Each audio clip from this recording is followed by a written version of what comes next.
நாம் இன்றைக்கி திருவண்ணாமலை அண்ணாமலையார் கோயிலில் இருக்கக்கூடிய பாதாளலிங்கத்தை தான் பார்க்க போகிறோம். என்னது பாதாளலிங்கமா?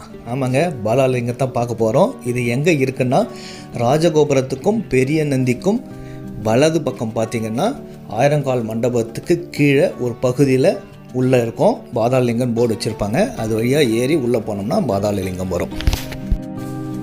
இந்த பாதாளலிங்கத்தை தரிசித்தால் ஆயுள் கூடும் அப்படிங்கிறது நம்பிக்கை.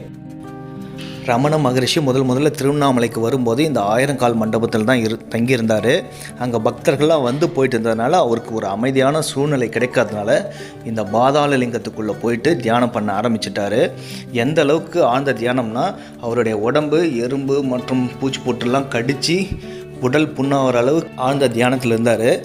அங்கேருந்து சேஷாத்ரி சுவாமிகள் தான் அவரை மீட்டு வெளியே கொண்டு வந்தார். நீங்கள் திருவண்ணாமலை கோயில் வரும்போது மறக்காமல் இந்த பாதாளலிங்கத்தை வந்து தரிசனம் செய்யுங்க.